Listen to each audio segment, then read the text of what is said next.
예, 안녕하세요. AI 리터러시라는 주제로 강의를 하게 된 문화콘텐츠학과의 신종천입니다. 만나 뵙게 되어 반갑습니다. 교수님들께서 이미 인공지능을 많이 사용해 보시고 관련 내용들도 많이 정리해 보셨을 거라는 생각이 듭니다.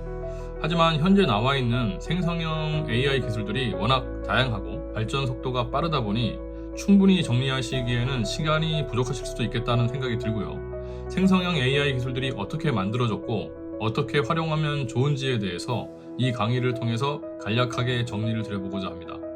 저는 현재 한국연구재단의 신진연구자 지원 사업을 통해서 생성형 인공지능 기반 예술 속 기술적 대상들의 존재 양식이라는 주제로 연구를 진행하고 있고요. 작년에는 한국컨텐츠진흥원의 컨텐츠 원 캠퍼스 사업을 통해서 생성형 인공지능 기반 교육 프로젝트를 진행해 본 경험이 있습니다. 이를 통해서 생성형 AI 도구들을 좀 더 많이 접해볼 수 있었고요.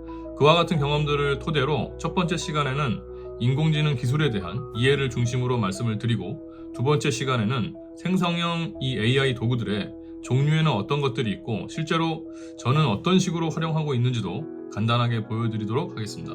그럼 시작해 보겠습니다.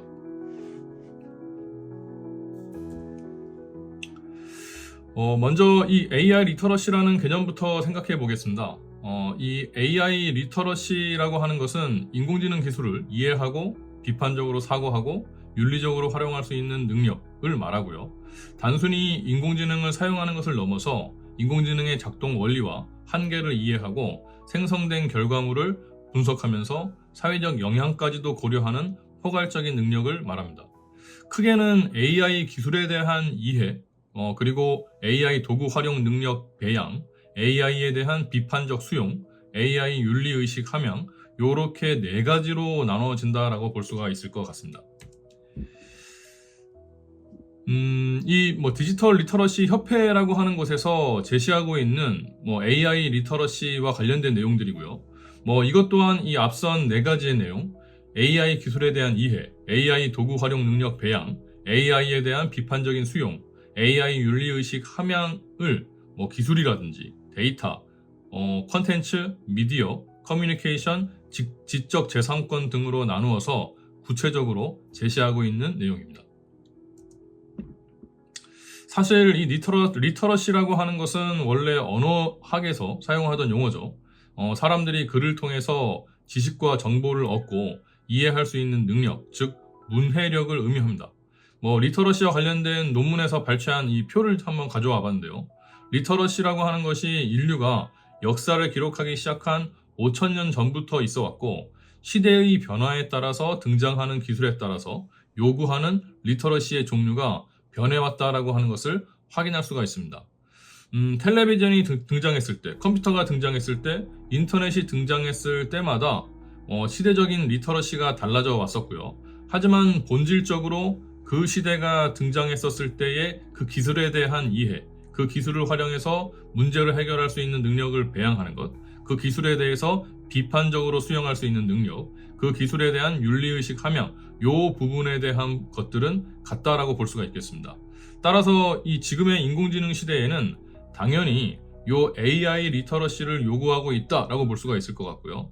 AI 기술에 대한 이해, AI 도구 활용 능력 배양, AI에 대한 비판적인 수용, AI 윤리의식 함양을 중심으로 AI 리터러시를 공부하는 것이 필요하다라고 볼 수가 있겠습니다. 특히 최근 이 AI와 관련해서 환각이라든지 편향성이라든지 저작권과 같은 이슈가 대두가 되고 있는데, 우리가 이 AI 기술의 원리를 이해를 먼저 할 때에 그 부분에 대해서 명확하게 경각심을 가질 수 있다라고 보여지고요. 그런 점에서 이 AI 기술에 대한 이해가 AI 리터러시에서 선행되어야 한다라고 볼 수가 있겠습니다. 먼저 요 인공지능이라고 하는 용어부터 한번 생각을 해보면요. 인간의 이 지적 능력이라고 하는 것을 컴퓨터 시스템을 통해서 구현하고자 하는 학문과 기술이라고 볼 수가 있겠습니다. 1956년 이 미국 다트머스 대학에서 열린 회의에서 존 맥카시가 처음으로 요 인공지능이라는 용어를 언급을 했고, 기계를 인간 행동의 지식에서와 같이 행동하게 만드는 것이라고 정의를 했었습니다. 따라서 요 인간 지능을 기계에 인공적으로 시연한다라고 하는 것이 요 인공지능에서는 중요한 개념이다라고 볼 수가 있는데, 그렇다고 한다면 요 지능이라고 하는 것이 과연 우리가 무엇인가에 대해서부터도 좀 생각해 볼 수가 있어야 될 것 같습니다. 제가 여기 적어 놓은 것처럼 우선은 인식과 관련된 것, 여러 감각을 통해서 무언가를 이해하는 능력, 요게 이제 포함이 될 것 같고요. 그리고 추론이라고 하는 것은 경험과 논리를 이용해서 무언가를 또 유추할 수 있는 능력이 될 겁니다. 그 다음에 학습, 요 새로운 지식을 갖다가 습득하고 응용할 수 있는 능력이 지능에 들어간다라고 볼 수가 있을 것 같고요. 그리고 예측하고 의사결정하는 것들, 새로운 상황에서 신속히 대처하면서 예측을 한다, 의사결정을 한다라고 하는 것도 지능과 관련됩니다. 그리고 마지막으로 문제 해결력, 문제를 파악하고 그 해결 방안을 모색하는 능력도 요 지능에 들어간다라고 볼 수가 있을 것 같습니다. 따라서 우리가 주변에서 이 지능이 높은 사람이다라고 했을 때에는 주변의 것들을 빠르고 정확하게 인식하는 사람, 그리고 자신의 경험과 지식을 이용해서 무언가를 빠르고 정확하게 추론할 수 있는 사람, 그리고 필요한 지식을 빠르게 습득하고 응용할 수 있는 사람, 그리고 새로운 상황을 마주쳤을 때 신속하고 정확하게 예측하고 의사결정을 한 다음에 빠르게 해결할 수 있는 사람, 이런 사람들을 지능이 높은 사람이다 라고 볼 수가 있을 것 같은데, 그 부분을 인공적으로 만들어 가려고 하는 그 기술들, 학문들을 갖다가 인공지능과 관련된다 라고 볼 수가 있겠습니다. 그 인공지능에는 크게 요 약인공지능과 강인공지능, 초인공지능, 이렇게 세 가지의 종류로 또 나누고 있다라고 볼 수가 있을 것 같고요. 미국의 분석 철학자였던 존 썰의 경우 이 중국어방이라고 하는 사고 실험에서 요 개념들을 처음 얘기했었습니다. 약인공지능 같은 경우에는 유용한 도구로서 설계된 인공지능이다라고 해서 Artificial Narrow Intelligence, 요것을 줄여서 ANI라고 이제 부르고 있고요. 특정 주제의 분야에서 주어진 일들을 인간의 의도에 따라서 잘 수행하는 인공지능이다라고 볼 수가 있겠습니다. 방대한 양의 데이터를 갖다가 학습을 시킨 다음에 인간의 프로그래밍이 없이도 스스로 인간의 이 특정 문제를 갖다가 해결하는 것을 목적으로 하고 있다라고 볼 수가 있을 것 같고, 지금 현재 나와 있는 사실 우리 주변의 인공지능들 같은 경우에는 이 약인공지능에 해당한다라고 볼 수가 있겠습니다. 다음으로 강인공지능, 요즘에 AGI라고 해서 많이 이야기들을 하고 있습니다. 범용 인공지능이다 라고 볼 수가 있을 것 같고요. Artificial General Intelligence 해서 AGI로 이렇게 줄여서 부르고 있습니다. 인간을 완벽하게 모방한 인공지능이다 라고 볼 수가 있을 것 같은데, 요 강인공지능에 대해서는 영화들도 이제 많이 나왔었죠. 허라고 하는 영화에서 사만다라든지 엑스 마키나라든지 이런 공상과학 영화에 등장하는 인공지능들 같은 경우에는 모두 이 강인공지능이다 라고 볼 수가 있을 것 같고요. 컴퓨터 공학과 통계학뿐만이 아니라 인간의 이 지각 능력과 의식에 대한 철학적인 논의가 함께 들어가서 요 굉장히 복잡한 형태의 인간을 따라할 수 있는 그런 인공지능을 만든다라고 볼 수가 있겠습니다. 아직까지는 이 강인공지능 같은 경우에는 공상과학과 상상의 영역에 존재한다라고 볼 수가 있을 것 같은데, 최근에는 요 챗GPT와 같은 LLM의 학습 데이터라든지 매개 변수가 계속해서 이제 증가를 하고 있으면서 발전을 하다 보니까 인간과 비슷한 형태의 요 AGI가 나타날 수 있지 않을까라고 하는 기대 반, 두려움 반, 이런 것들을 가지고 있는 것도 사실입니다.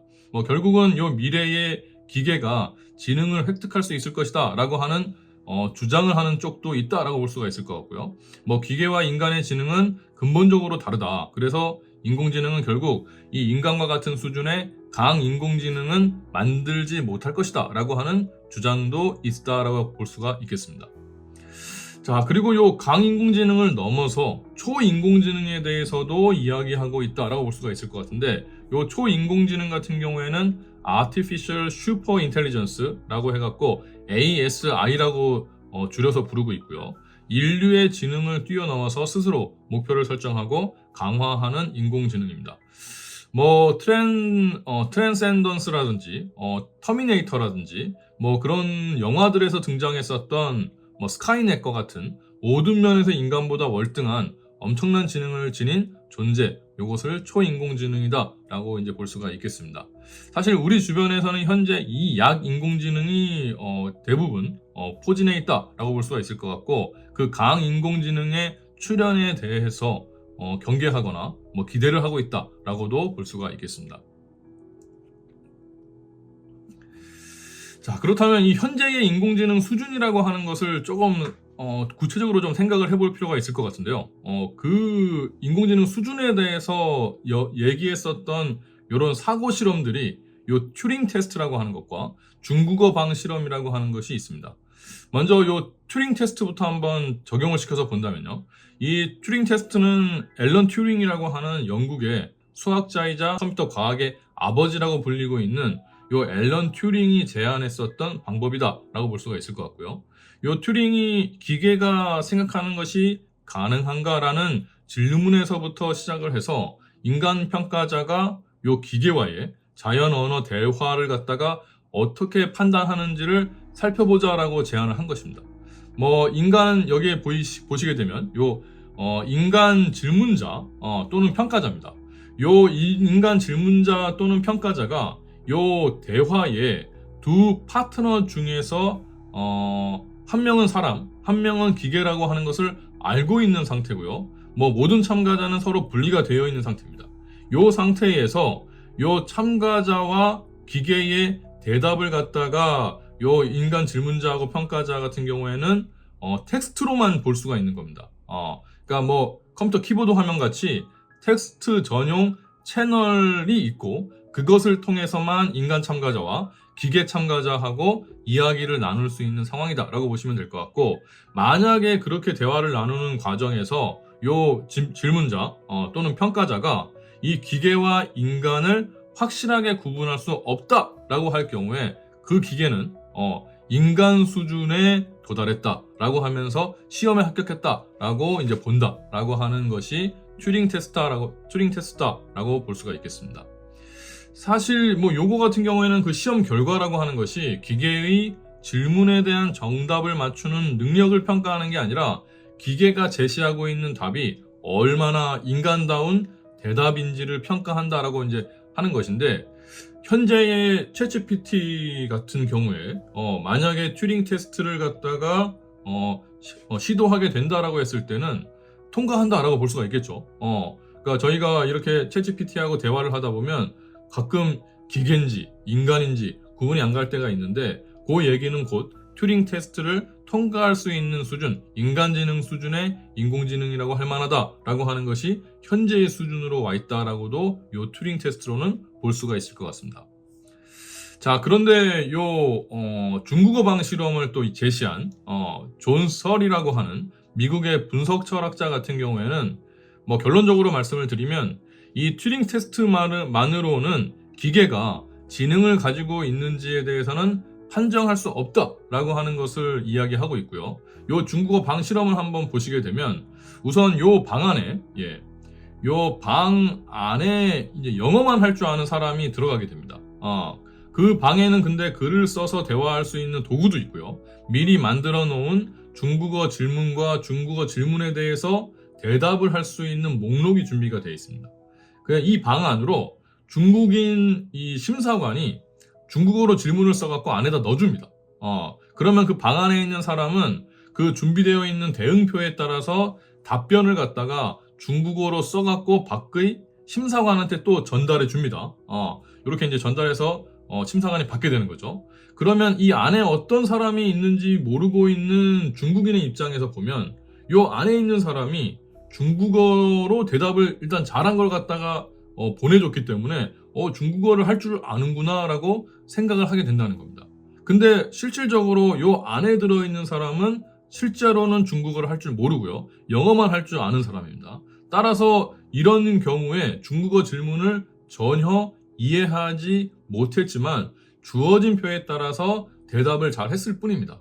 이렇게 볼 때에는 사실 중국어로 질문과 답변을 갖다가 완벽히 한다라고 해도 그 안에 있는 사람이 중국어를 진짜로 이해하는지 아니면 못하는지 판정할 수는 없다라고 하는 결론이 나온다라고 볼 수가 있겠습니다.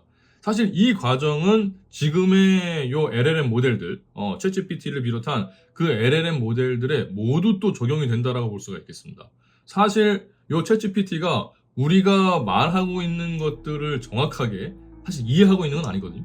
그러니까 이해하지 못하는 상태에서 적절한 답변을 갖다가 규칙에 따라서 제시하고 있다라고 볼 수 있기 때문에 그럴 경우에 요 존설의 중국어방 논증에서는 그거는 이 기계가 사실은 지능을 가졌다라고 볼 수는 없다라고 이렇게 판정하고 있는 경우입니다.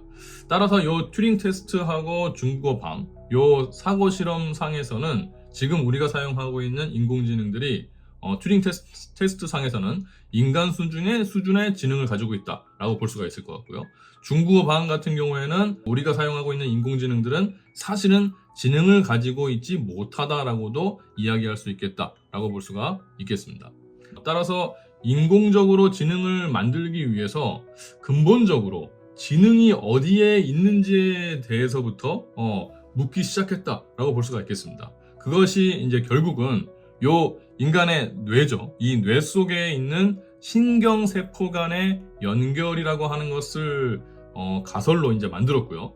그 인공지능을 만들기 위해서는 우선은 인간의 뇌, 그 뇌 속의 신경망이라고 하는 것을 모방할 필요가 있다라고 해서 등장하게 되는 것이 이제 퍼셉트론이다라고 볼 수가 있겠습니다. 우선은 이 퍼셉트론을 갖다가 이해하기 전에 요 뉴런이라고 하는 것과 시냅스라고 하는 것을 좀 이해하실 필요가 있을 것 같고요. 이미 다 알고 계실 수도 있을 것 같지만 잠깐 설명을 드려보면 요 뉴런 같은 경우에는 우리 뇌 속에 들어있는 신경세포들입니다. 요 신경세포들이 이렇게 지금 화면에 보이시는 것처럼 이런 모양을 갖고 있습니다.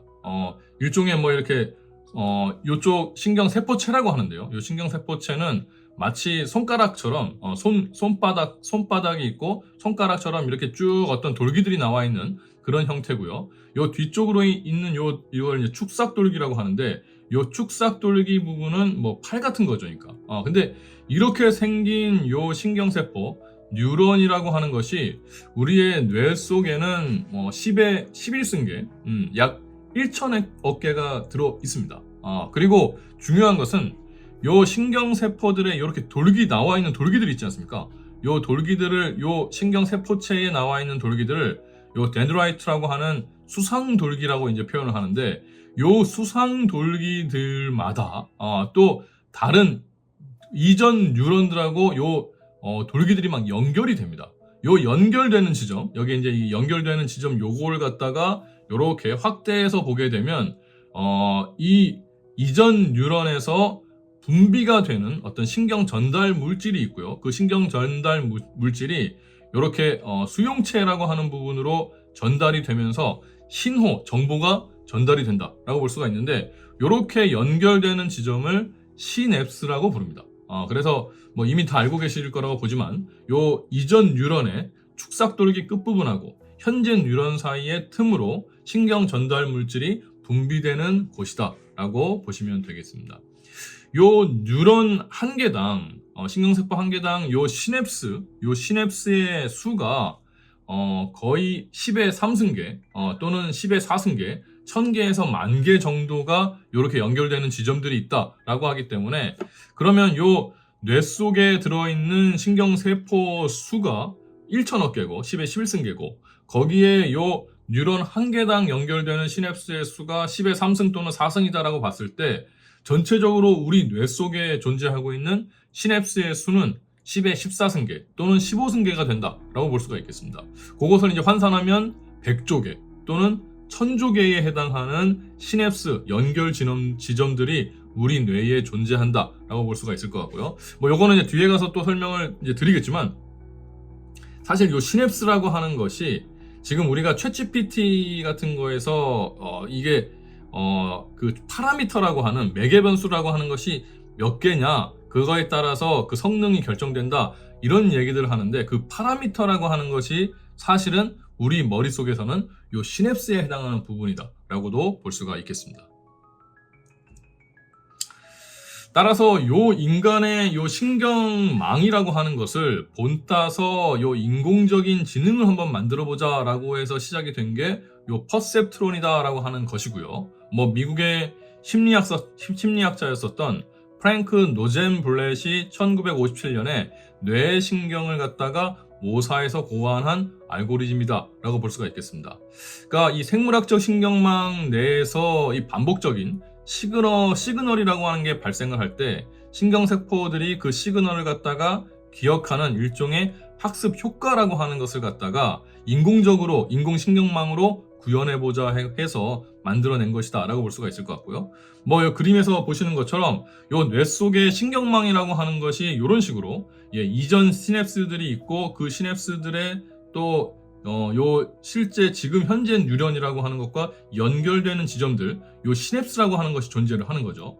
그리고 그것이 또 쭉 이렇게 축삭돌기로 해서 그 다음 시냅스로 그 다음 뉴런으로 연결되는 것들이 이렇게 뇌 속 신경망에 존재한다라고 볼 수가 있을 것 같은데, 요 부분을 갖다가 이렇게 보시게 되면 여기 지금 생물학적 뉴런과 인공 뉴런이라고 하는 것을 용어가 조금씩 이제 차이가 있는 것으로 이렇게 연결을 시키고 있는데요. 요 세포체, 이렇게 아까 말씀드린 이런 부분이 세포체죠. 요 세포체 셀바디라고 하는 것이 요 인공 뉴런에서는 요 노드라고 하는 것으로 이렇게 연결이 됩니다. 자, 그리고 요 가지 돌기, 수상 돌기, 아까 덴드라이트라고 했던 것들, 요 가지 돌기 같은 경우에는 이렇게 이전 부분에서 입력이 되어서 들어오는 지점, 인풋에 해당한다라고 볼 수가 있을 것 같고요. 중요한 부분 요 시냅스죠. 요 시냅스 같은 경우에는 요 입력되는 인풋과 요 노드라고 하는 거, 요 사이에 존재하고 있는 요 가중치에 해당하는 부분들입니다.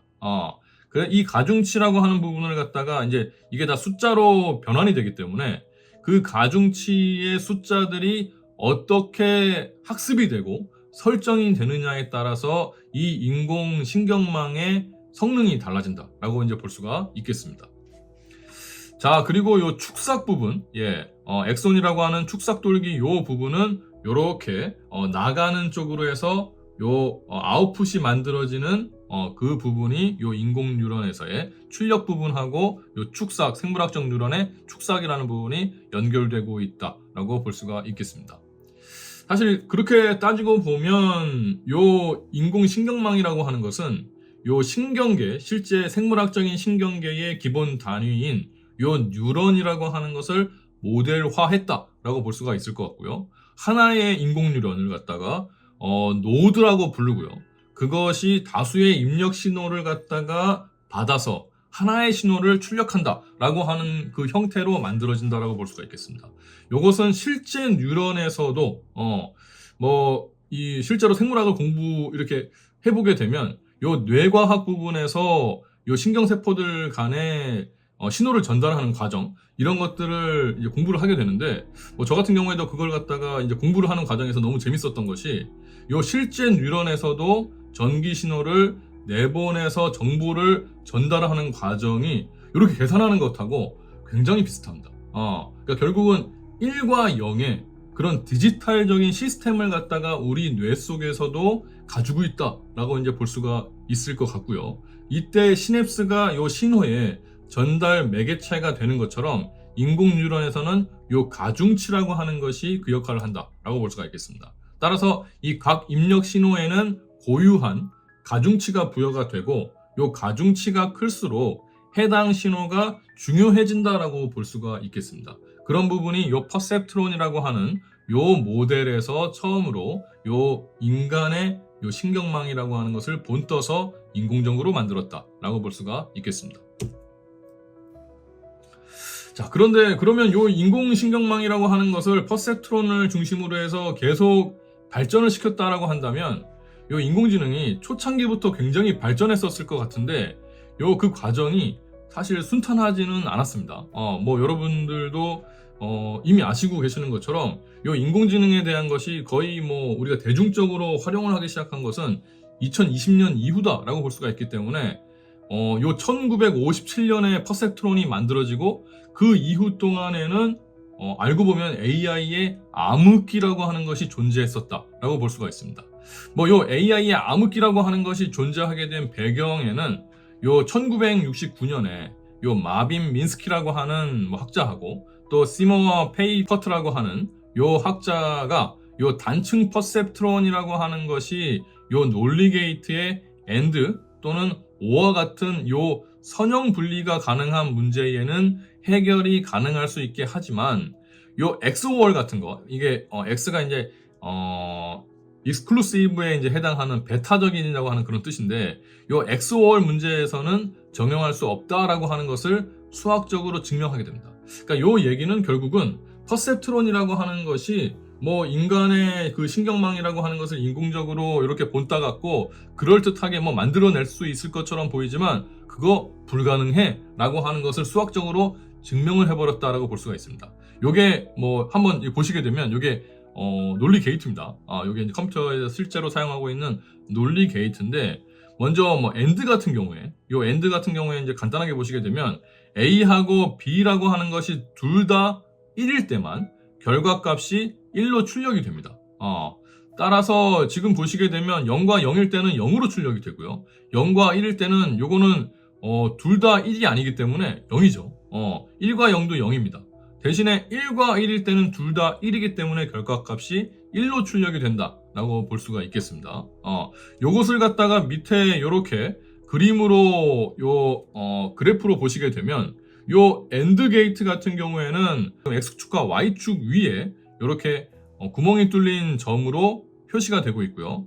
그리고 요 검정색의 요 원 같은 경우에는 요 위쪽에 포진을 하고 있습니다. 그러면 요 구멍이 뚫린 원과 구멍이 채워진 요 원이라고 하는 것을 갖다가 만약에 우리가 뭐 개와 고양이로 이제 분리하고 있다라고 봤을 때 이렇게 선분을 갖다가 하나만 그리게 되면 요 개와 고양이를 갖다가 A와 B라고 하는 것을 갖다가 분류할 때에 어렵지 않게 분류가 가능하다라고 볼 수가 있습니다. 사실 요 인공지능에서는 요 선분을 갖다가 그을 수 있느냐, 그것을 분류하고 구분할 수 있는 요 선이라고 하는 것을 갖다가 어디에다가 그리느냐가 굉장히 중요한데 요 AND 게이트 상에서는 지금 요 선을 갖다가 이렇게 하나의 선만 딱 그렸을 때 분리가 가능하다라고 볼 수가 있습니다.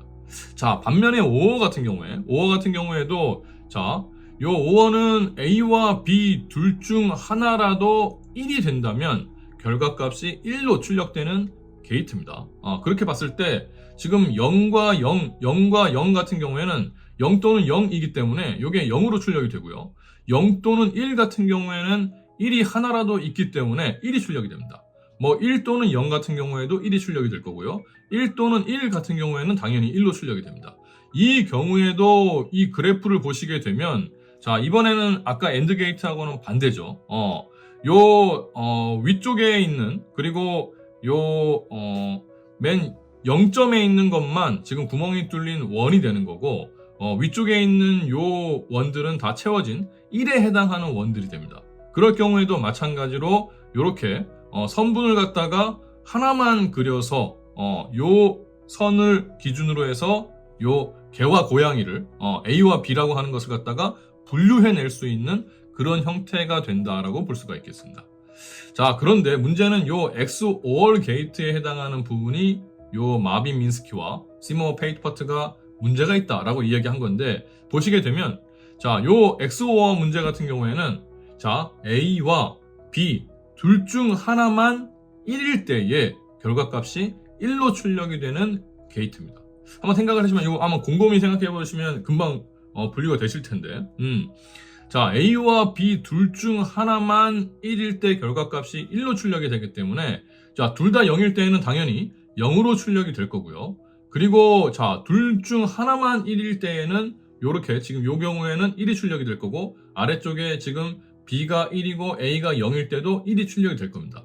자, 근데 B와 A가 모두 1일 때는 자, 둘 중 하나만 1일 때만 결과값이 1이기 때문에 둘 다 1일 경우에는 0이 출력이 되는 상황이다 라고 볼 수가 있겠습니다.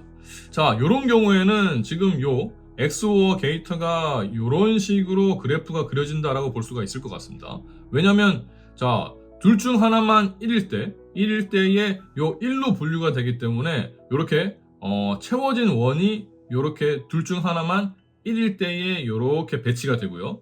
둘 다 0이거나 둘 다 1일 경우에는 이렇게 0값이 출력이 되기 때문에 구멍이 뚫린 원으로 보여지게 된다라고 볼 수 있습니다. 자, 이런 경우에는 선분을 갖다가 그어갖고 요 A와 B라고 하는 것을 분류해낼 수가 없습니다. 개와 고양이를 분류하고 싶은데 이런 XOR 게이트 상에서는 분류가 되지 않는다. 어떻게 선분을 그어도 이렇게 그어도 뭐 이렇게 그어도 결국은 한쪽에 요 1과 0이라고 하는 것이 동시에 포진할 수밖에 없는 그런 상황이 된다라고 볼 수가 있고, 요 경우에 결과적으로는 요 퍼셉트론이라고 하는 것으로는 이 문제를 갖다가 해결할 수 없다라고 하는 것을 증명을 하게 됐다라고 볼 수가 있겠습니다. 실제로 민스키와 페이퍼트가 제안한 요 수학적으로 증명한 XOR 문제를 갖다가 적용할 수 없다라고 하는 것을 증명한 요 내용이 알려진 뒤로는 요 인공신경망 연구에 대한 자금 지원이 대폭 줄어들게 됐다라고 볼 수 있고요. 실제로 뭐 미 국방부에 해당하는 뭐 그 나르파 같은 경우에는 AI 연구 자금을 당시에 2천만 달러를 뭐 주기로 했었는데 전격적으로 중단하는 것이 요 민스키와 페이퍼트의 요 수학적인 증명 때문이었다라고도 이야기를 하게 됩니다. 사실상 요 인공지능에 대한 대규모 연구가 요 암흑기에 접어들게 되는 그런 계기가 됐다라고 볼 수가 있을 것 같고요. 물론 뭐 그 뒤로 요 전문가 시스템, 뭐 엑스퍼트 시스템이라고 하는 것이 뭐 등장을 하면서 뭐 인공지능 기술에 대한 투자 붐이 잠깐 일어나기도 했는데 뭐 그 시스템 같은 경우에 유지라든지 확장하는데 비용이 굉장히 많이 들고 유연하지 못하다라고 하는 것이 또 드러나면서 뭐 암흑기가 계속 이어졌다라고 볼 수가 있겠습니다. 자, 그것을 해결할 수 있게 만들어준 게 제프리 힌튼이다라고 볼 수가 있을 것 같고요. 2024년에 노벨 물리학상을 받은 주인공이기도 합니다. 이 제프리 힌튼 같은 경우에 아주 1984년, 80년대부터 해서 이 딥러닝에 대한 연구를, 그러니까 앞서서 말씀드린 퍼셉트론이라고 하는 것을 갖다가 층을 굉장히 많이 만들어 갖고 앞선 문제들을 해결할 수 있게 만든 게 요 제프리 힌튼이다라고 볼 수가 있을 것 같고요. 1984년에 요 입력층과 출력층 사이에 요 은닉층이라고 하는 것을 추가를 시킵니다. 그러면서 한 층으로만 된 것이 아니라 여러 층의 은닉층을 갖다가 만들면서 단층 퍼셉트론이 아니라 요 다층 퍼셉트론이라고 하는 것을 이 볼츠만 머신이라고 하는 것으로 제안을 했다라고 볼 수 있습니다. 근데 이 볼츠만 머신, 이 다층 퍼셉트론이라고 하는 것이 아까 앞서서 봤었던 그 XOR 문제를 비선형적인 문제로 해결할 수 있게 만든 그런 계기가 됐다라고 볼 수 있기 때문에 굉장히 중요한 그러한 기점이 됐다라고 볼 수가 있을 것 같고요.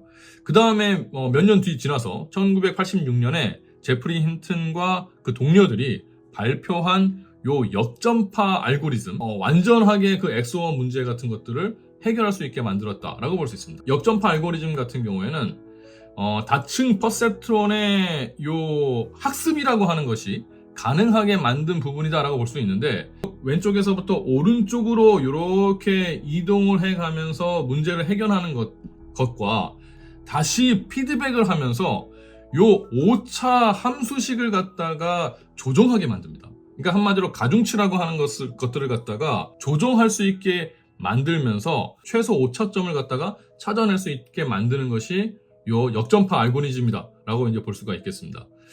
그러니까 여기 뭐 W에 관한 요 식이 사실은 또 중요한 식이라고 볼 수 있는데, 요 W에 관한 5차 함수식을 갖다가 요 편미분한 겁니다.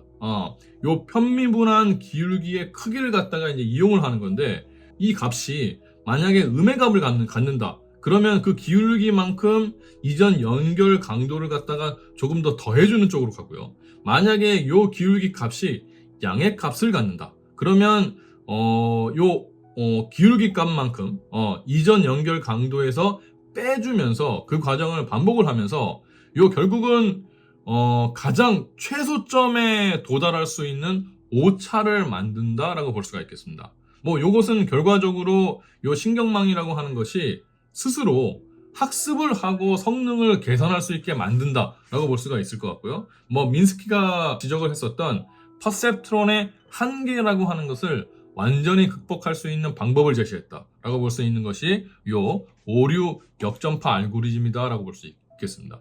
뭐 그 뒤에도 사람들은 뭐 이 부분을 갖다가 많이 알아주지는 않았습니다. 힘든 시기를 견디면서 연구를 지속을 했고요. 그러다가 이 2006년에 또 하나의 논문을 발표를 하는데 Deep Belief Network이라고 하는 심층 신뢰 신경망이라고 하는 DBN이라고 하는 것을 발표를 하게 됩니다.